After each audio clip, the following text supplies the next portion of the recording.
Good morning प्यारे बच्चों। आपका हार्दिक स्वागत और अभिनंदन है आपके अपने YouTube channel KM. Singh infinity classes में।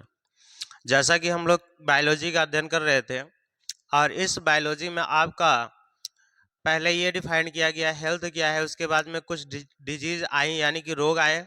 अब इसके बाद में थोड़ा सा हम लोग पढ़ेंगे इम्यूनिटी। डिटेल में अध्ययन किया जाएगा फुल्ली एनसीईआरटी। इम्यूनिटी क्या है अर्थात प्रतिरक्षा तंत्र के बारे में यहाँ पे आपसे अध्ययन किया जाएगा। ठीक है बच्चों, तो सबसे पहले ये देखिएगा कि प्रतिरक्षा क्या चीज है। व्हाट इज अ इम्यूनिटी, यानी कि प्रतिरक्षा क्या है। प्रतिरक्षा क्या है, यहां से शब्द से ही पता चल रहा है। प्रतिरक्षा, प्रति मतलब किसी दूसरे के प्रति क्या करेगा, रक्षा करेगा। ये कहाँ पाया जाएगा, हमारे बॉडी के अंदर पाया जाएगा।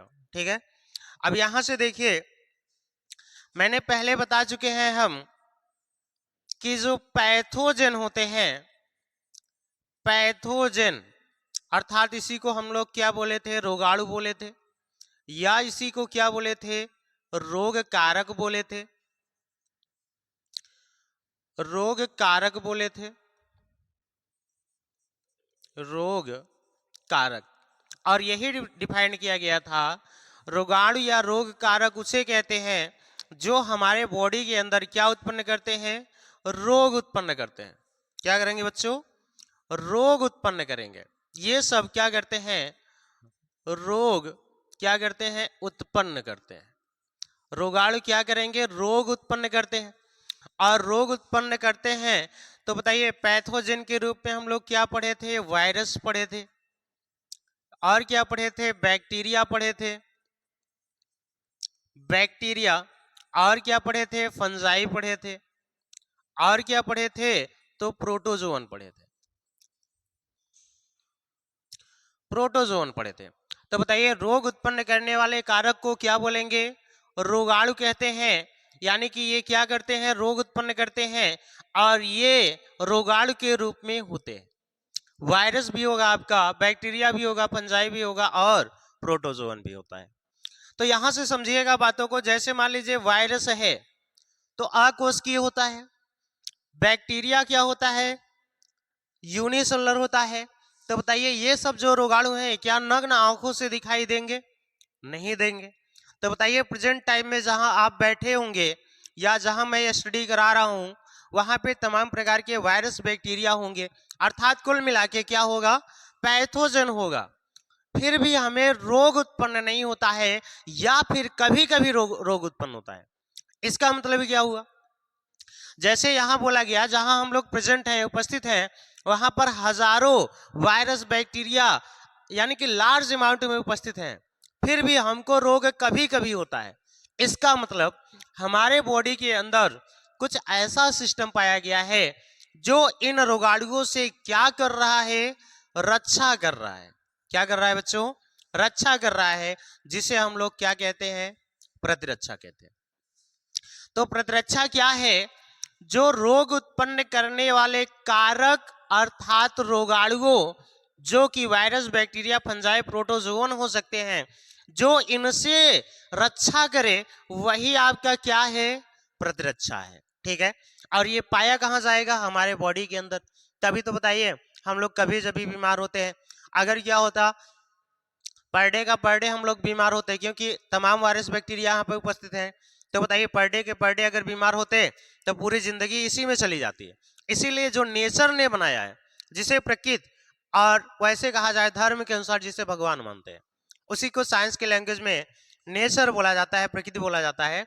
तो प्रकृति ने क्या बनाया, हमारे बॉडी के अंदर इम्यूनिटी बनाया, प्रतिरक्षा बनाया, और इसको भी बनाया, ये अटैक करेगा, ये बचाएगा। अगर मान लीजिए दोनों के बीच में क्या हो रही है, लड़ाई हो रही है, रोगाणुओं यानी कि पैथोजन और हमारे प्रतिरक्षा तंत्र के बीच में क्या हो रही है, लड़ाई हो रही है।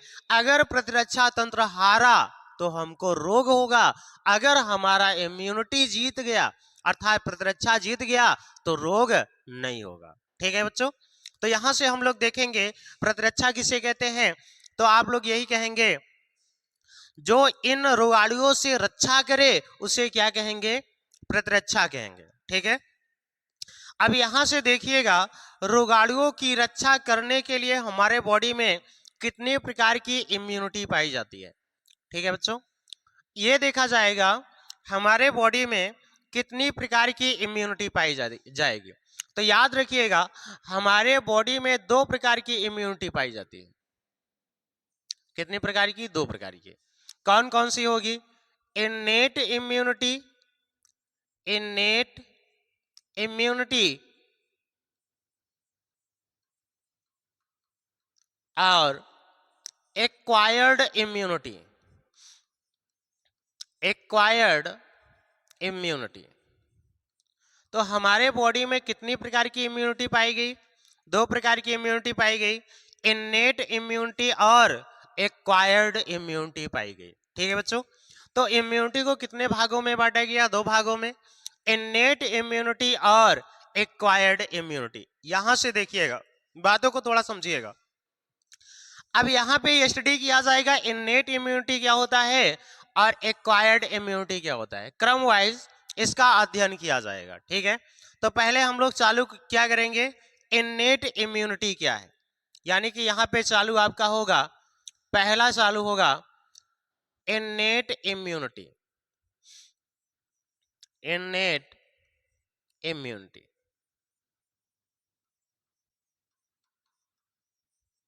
पहले यही देखा जाएगा कि इन्नेट इम्यूनिटी क्या है। तो हमारे बॉडी में 2 प्रकार की इम्यूनिटी है, इन्नेट इम्यूनिटी और एक्वायर्ड इम्यूनिटी। ये आपका, तो पहला क्या है इन्नेट इम्यूनिटी, और इसको अच्छी तरीके से समझिएगा, इन्नेट इम्यूनिटी। ठीक है, इसको अच्छी तरीके से समझिएगा। तो याद रखिएगा कुछ बातों को, यहाँ पे क्या याद रखेंगे, पहली चीज बात याद रखेंगे कि जो ये इम्यूनिटी होती है ये क्या होती है, नॉन स्पेसिफिक होती है, नॉन स्पेसिफिक होती है। अच्छा, स्पेसिफिक का मतलब होता है विशिष्ट और नॉन स्पेसिफिक का मतलब अविशिष्ट। जैसे मैं थोड़ी देर के लिए आपसे बात करता हूं कि जैसे मान लीजिए जहां भी आप ये स्टडी कर रहे हैं, इस वीडियो को देख रहे हैं, आप ये बताइए क्या आपके जैसा कोई दूसरा व्यक्ति है? तो आपके माइंड में आएगा कि इतनी बड़ी दुनिया है, हो सकता है। नहीं बच्चा पार्टी, आपके जैसा कोई भी अदर पर्सन नहीं है। अब देखिए जुड़वा बच्चों को छोड़ दिया जाए तो आपके जैसे कोई भी व्यक्ति दूजा नहीं है। इसका मतलब आप स्पेसिफिक हुए, यानी कि आपके गुणों या आपकी जो मार्फोलॉजी है या जो आपकी एनाटॉमी है, आपके जैसा दूसरा कोई नहीं है। तो आप क्या हो गए, स्पेसिफिक हो गए। थोड़ी देर के लिए मैं बात करूं, आपके पास में 2 नोज हैं, क्या है, 2 नोज हैं। तो बताइए आपके पास में 2 नोज हैं, तो बताइए सभी व्यक्तियों के पास में 2 नोज होते हैं क्या? ऐसा कोई व्यक्ति है क्या जिसके अंदर एक ही नोज हो? तो बताइए ये नॉन स्पेसिफिक है, यानी कि जितने भी ऑर्गेनिज्म पाए गए ह्यूमन बीइंग्स में सभी के पास में 2 ही नोज होते हैं।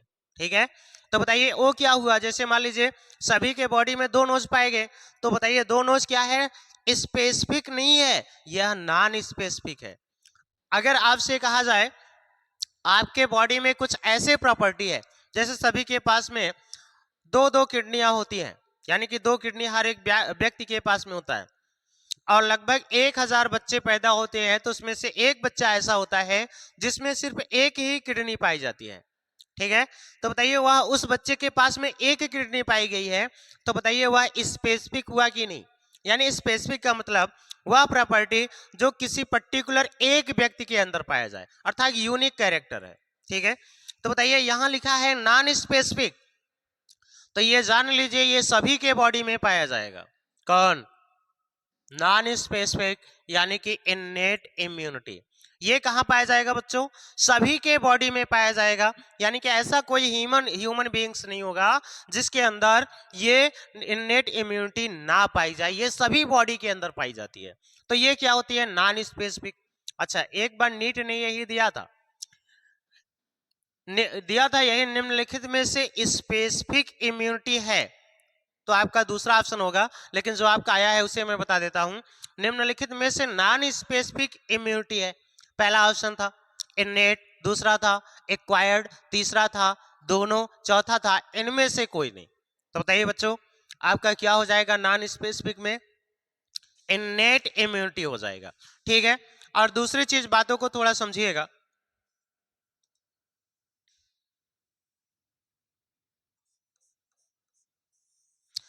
ये जो इननेट इम्यूनिटी है ये कब से प्रेजेंट होती है, प्रेजेंट होती है कब से, बर्थ से ही होती है।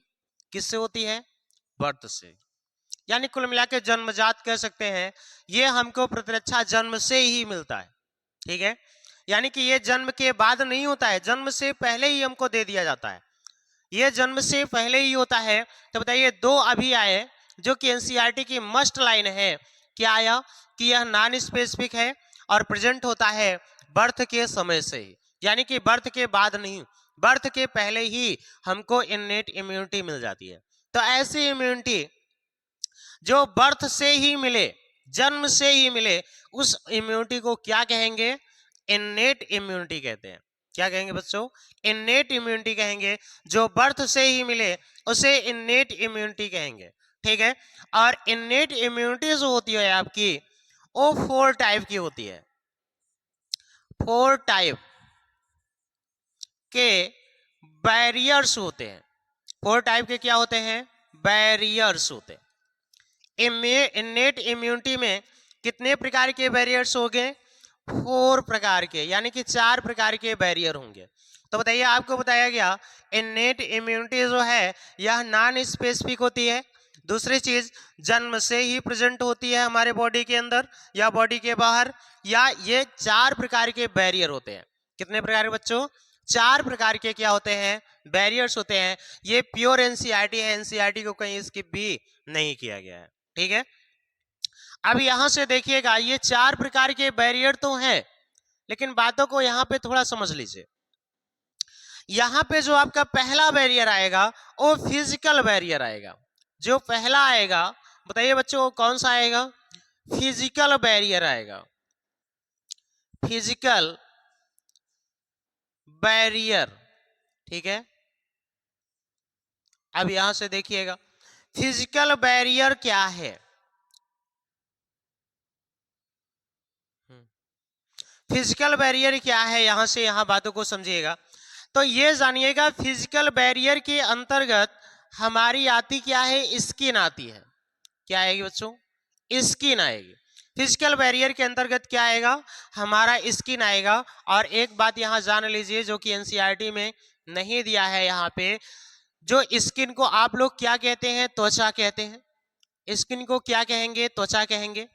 और त्वचा हमारे बॉडी का, त्वचा हमारे बॉडी का सबसे बड़ा अंग है। क्या है, बड़ा अंग है। और बड़ा अंग है लेकिन क्या है, सबसे बड़ा अंग है। जैसे जो ये चमड़ियां दिखाई दे रही है, ठीक है, ये चमड़ी जिसे कहते हैं, जिसे त्वचा कहते हैं, ये हमारे बॉडी का सबसे बड़ा अंग है। बताइए जितनी हम लोगों की हाइट है उतने ऊंचाई तक क्या गया है, त्वचा गया है। तो बताइए हमारे बॉडी में जो त्वचा पाया गया है, जो बाहरी खोल है, वो क्या है, सबसे बड़ा अंग है। क्या है बच्चों, सबसे बड़ा अंग है। और यह एक फिजिकल बैरियर का क्या करता है, कार्य करेगा। तो बताइए त्वचा हमारे शरीर का सबसे बड़ा अंग है जो फिजिकल बैरियर का कार्य करता है। अच्छा, फिजिकल मतलब कार्य की, वाह्य आकार की से क्या है, मतलब है। ठीक है, ये आपका मेन बैरियर है। जो चारों बैरियर है, चारों में से मेन बैरियर है। ठीक है, 4 टाइप के बैरियर बताए गए, तो चारों में से ये क्या है, मेन बैरियर है। ठीक है, यहां से जानिएगा।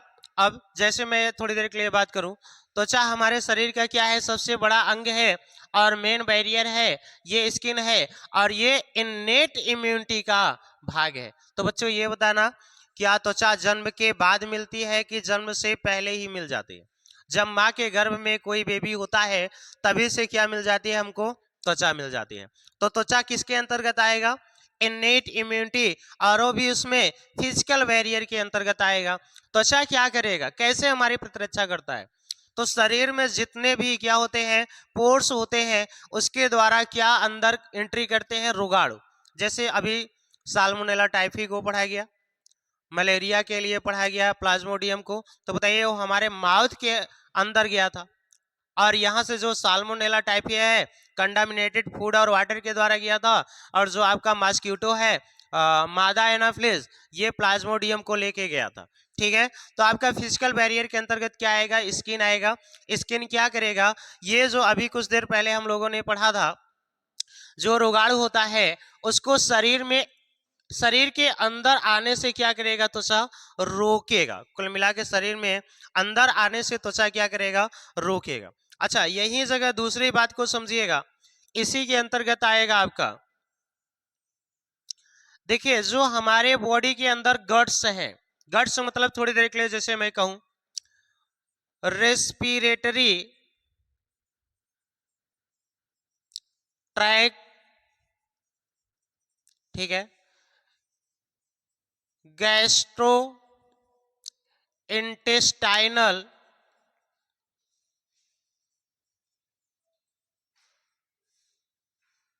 ट्रैक्स और यूरो जेनाइटल ट्रैक्स, इसमें क्या पाया जाता है, म्यूकस की कोटिंग पाई जाती है। म्यूकस यानी कि श्लेष्म की क्या पाई जाएगी बच्चों, कोटिंग पाई जाएगी। तो यहां से बातों को थोड़ा समझ लीजिएगा। यहाँ क्या है, रिस्पिरेटरी ट्रैक, रिस्पिरेटरी मतलब क्या होता है, श्वसन।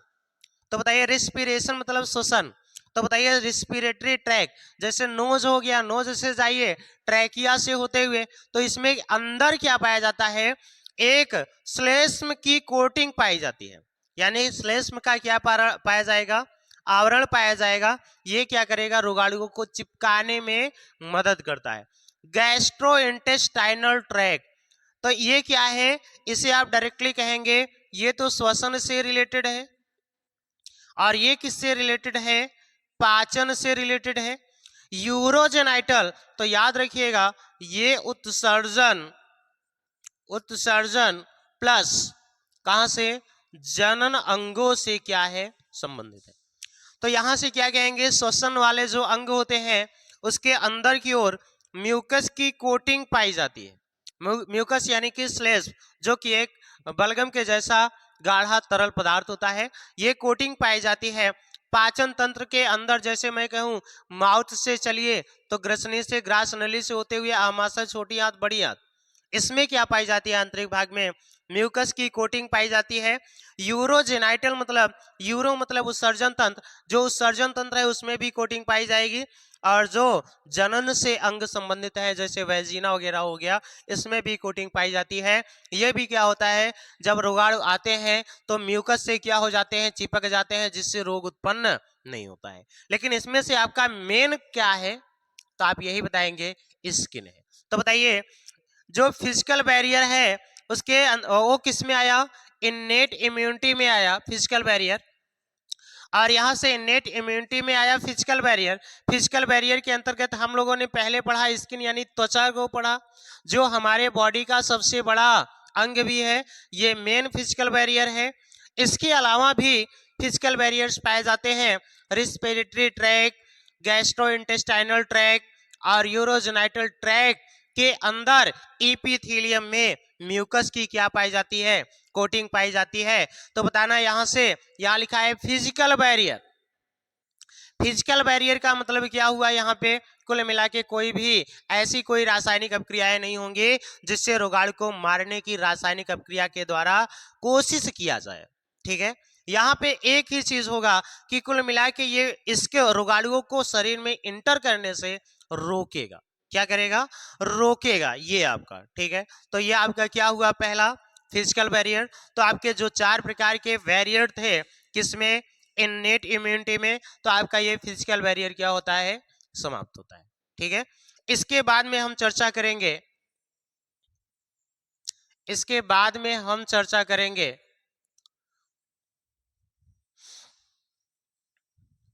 फिजियोलॉजिकल बैरियर का। तो बताइए हम लोगों के शरीर में इननेट इम्यूनिटी के अंतर्गत कितने प्रकार के बैरियर्स आए हैं, 4 प्रकार के बैरियर्स आए हैं। कितने प्रकार के आए हैं, 4 प्रकार के बैरियर्स आए हैं और इसी बैरियर्स को हम लोग यहाँ पे देखेंगे। इसके बाद में देखिएगा बी नंबर यानी कि दूसरा नंबर है फिजियोलॉजिकल बैरियर। फिजियोलॉजिकल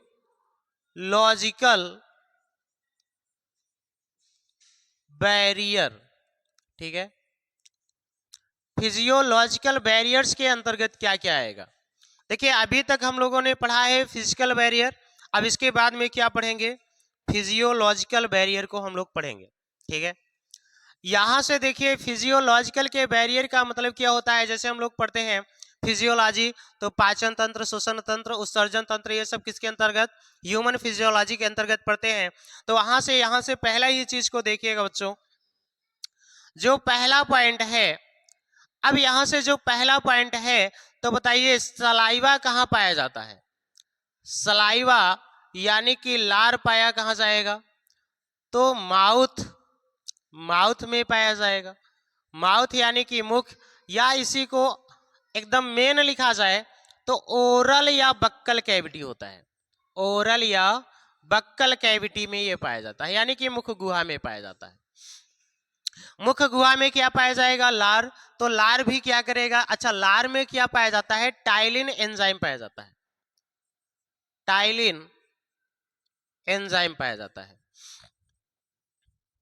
लाइसोजाइम भी पाया जाता है। ये रोगाणुओं को मारने का क्या करता है? कार्य करता है। दूसरा चीज याद रखिएगा, टीयर्स इन आई। टीयर्स मतलब आंसू। तो बताइए और क्या पाया जाएगा? टीयर्स पाया जाएगा। टीयर्स फ्रॉम आई, यानी कि जो आंखों में क्या है? आंसू है। ये भी किसका कार्य करता है? प्रतिरक्षा का कार्य करता है। ये भी हमें जन्म से आंख वगैरह मिलती है। तो जब भी कभी क्या करता है, कुछ भी मिट्टी के कण या किरकिरी वगैरह पड़ जाता है, तो भी हम लोग देखते हैं थोड़ा आंख को मल दीजिए या आंख को ना मलिए तो भी आंसू गिरने लगते हैं। आंसू क्या करते हैं? उस रोगाणु को बाहर निकालने की क्या करेंगे? कोशिश करते हैं, ठीक है। और तीसरी खास बात है स्टोमच। स्टोमच में क्या निकलता है? HCl निकलता है। स्टोमच में कुछ कोशिकाएं होती हैं जो HCl का क्या करती हैं? उत्सर्जन करती हैं। इसके कारण आमाशय का पीएच हो जाता है 1.8, ठीक है। 1.8 अर्थात बोल सकते हैं अत्याधिक क्या है? अत्याधिक क्या है? अम्लीय है। क्या है? अत्याधिक अम्लीय है। तो बताइए आमाशय में अत्याधिक अम्लीय माध्यम उत्पन्न किया। आमाशय जिसे हम लोग क्या कहते हैं? पेट कहते हैं। ये डाइजेस्टिव सिस्टम का क्या होता है? अंग होता है। और इस अम्लीयता पर अत्याधिक पीएच देख लीजिए, सबसे कम पीएच, ज्यादा एसिडिक, इस अम्लीयता पे कोई भी रोगाणु लगभग क्या होता है? हमारे बॉडी में एक्टिव नहीं रहता है। तो बताइए एक प्रकार से ये भी रोगाणुओं से रक्षा किया, अर्थात क्या है? प्रतिरक्षा, यानी कि इन्नेट इम्यूनिटी के अंतर्गत आएगा फिजिकल बैरियर। और इसके अंतर्गत आप लोग देखेंगे सलाइवा भी आया है, टीयर भी आया है, और स्टोमच में और क्या आया है? HCl भी आया है। तो प्यारे बच्चों ये भी आपका फिजियोलॉजिकल बैरियर क्या होता है? यहाँ से समाप्त होता है, ठीक है। तो बताइए चार बैरियर्स में से आपका 2 बैरियर समाप्त हो गए। पहला क्या था? फिजिकल बैरियर, जिसके अंतर्गत हम लोग त्वचा देखे थे, यूरोजेनाइटल और गैस्ट्रो इंटेस्टाइनल या रेस्पिरेटरी ट्रैक में जो म्यूकोसा एपिथेलियम थी वो म्यूकस को स्रावित करती थी, जो रोगाणुओं को चिपका ले रहा था। और यहाँ फिजियोलॉजिकल बैरियर में हम लोग देख रहे हैं स्लाइवा, टीयर्स और स्टोमस में जो HCl निकल रहा है, ये रोगाणुओं को मारने की क्या कर रहा है? कोशिश कर रहा है। इन्हीं की वजह से हमको रोग वगैरह क्या होते हैं? कम होते हैं। तो बताइए आपके 2 बैरियर क्या हो गए? समाप्त हो गए। आइए हम तीसरे बैरियर की बात करते हैं। किसकी बात करेंगे? तीसरे बैरियर की हम लोग बात करते हैं। देखिए यहां तीसरा बैरियर आपका क्या है? यानी कि C नंबर, तीसरे बैरियर में क्या है? Cellular barrier. Cellular barrier, cellular barrier. अच्छा, बैरियर मतलब होता है रोधक, ठीक है। बैरियर मतलब क्या होता है? रोधक। यानी कि अभी हम लोग को देखे हैं फिजिकल बैरियर यानी कि फिजिकल रोधक आया है, फिजियोलॉजिकल बैरियर यानी फिजियोलॉजिकल बैरियर आया है जो रोकेगा रोगाणुओं को हमारे शरीर में इंटर करने से। ठीक है, तीसरा क्या है, सेलुलर बैरियर। तो हमारे बॉडी के अंदर कुछ सेल्स भी पाई जाती हैं। सेलुलर यानी कि क्या पाई जाएंगी, सेल्स पाई जाती हैं। सेल्स मतलब क्या होता है बच्चों, कोशिका होता है। तो हमारे शरीर में कुछ कोशिकाएं पाई जाती हैं जो रोगाणुओं को मारने की क्या करती हैं, कोशिश करती हैं। और इसके अंतर्गत आपका क्या आएगा, ल्यूकोसाइट आएगा। क्या आएगा बच्चों, ल्यूकोसाइट आएगा। अच्छा, ल्यूकोसाइट कहते किसे हैं, तो WBC को कहते हैं। याद रखिएगा, एनसीईआरटी की लाइन है, यहां लिखा है ल्यूकोसाइट तो आएगा, लेकिन याद रखिएगा सम ल्यूकोसाइट आएगा, सभी ल्यूकोसाइट नहीं। सम यानी कि कुछ ल्यूकोसाइट आएगा। तो ऐसा स्टेटमेंट वाला क्वेश्चन नीट में पूछा जाता है। जैसे आपसे पहला एक स्टेटमेंट दिया जाए, सम ल्यूकोसाइट्स आर सेलुलर बैरियर। तो आप कहेंगे ये लाइन क्या है, करेक्ट है, यानी कि कुछ ही ल्यूकोसाइट होती हैं जो क्या करती हैं, सेलुलर बैरियर का कार्य करेंगी। अर्थात ये हमारे बॉडी में पाई जाने वाली ऐसी सेल्स हैं जो रोगाणुओं को क्या करने, मारने की क्या करती हैं, कोशिश करती हैं। तो बताइए, सम ल्यूकोसाइट, और ल्यूकोसाइट मतलब क्या होता है, WBC, जिसे हम लोग किस नाम से जानते हैं, श्वेत रुधिर कणिका के नाम से जानते हैं। किस नाम से जानेंगे, श्वेत रुधिर कणिका के नाम से जानेंगे। अर्थात इसमें HB नहीं पाया जाता, हीमोग्लोबिन नहीं पाया जाता है, इसीलिए इसे श्वेत रुधिर क्या कहते हैं, कणिका कहते हैं। और इसके अंतर्गत आपका क्या आएगा, तो याद रखिएगा मोनोसाइट आएगा। क्या आएगा, मोनोसाइट आएगा। और कुछ लिम्फोसाइट आएंगे। क्या आएंगे, लिम्फोसाइट आएगा। तो बताइए इसके अंतर्गत क्या आएगा, मोनोसाइट आएगा, और बच्चों क्या आएगा, लिम्फोसाइट आएगा। किसके अंतर्गत, ल्यूकोसाइट के अंतर्गत, यानी WBC का क्या है, पार्ट है। तो ये कोशिकाएं भी क्या करती हैं, रोगाणुओं से हमको क्या करती हैं, रक्षा करती हैं। ये सेल्स भी हमको कहाँ से मिली है, बर्थ के टाइम से ही मिली है, यानी जनकों के द्वारा ही मिली है हमको बर्थ से पहले ही ये हमारे बॉडी के अंदर थी। इसीलिए किसके अंतर्गत आएगा, इन्नेट इम्यूनिटी के अंतर्गत आएगा। ठीक है, तो ये सेल्स क्या करती हैं, रोगाणुओं से हमें क्या करती हैं, रक्षा करती हैं। और कुल मिला के ये फैगोसाइटोसिस का कार्य करती हैं। किसका कार्य करेंगी बच्चों, फैगोसाइटोसिस का कार्य करेंगी। फैगोसाइटोसिस का मतलब क्या होता है, जो फॉरेन बॉडी हमारे शरीर के अंदर इंटर करेगी, जैसे वायरस हो गया, बैक्टीरिया हो गया, फंजाई हो गया, प्रोटोजोन।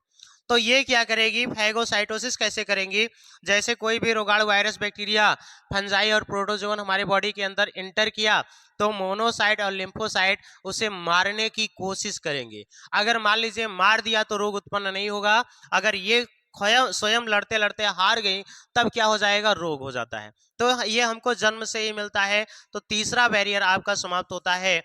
तो बताइए, इन्नेट इम्यूनिटी का तीसरा बैरियर समाप्त होता है। तो लास्ट बैरियर, 4 प्रकार के बैरियर देखने को मिला था, तो लास्ट प्रकार का बैरियर आपका अब मिलेगा, यानी कि चौथा देखते हैं यहाँ पे बैरियर क्या है। ठीक है, यहाँ पे देखेंगे चौथा बैरियर क्या है। तो याद रखिएगा एक रसायन होता है जो प्रोटेनियस नेचर का होता है। क्या होता है, तो याद रखिएगा अब रहेगा डी नंबर, साइटोकाइनिन बैरियर,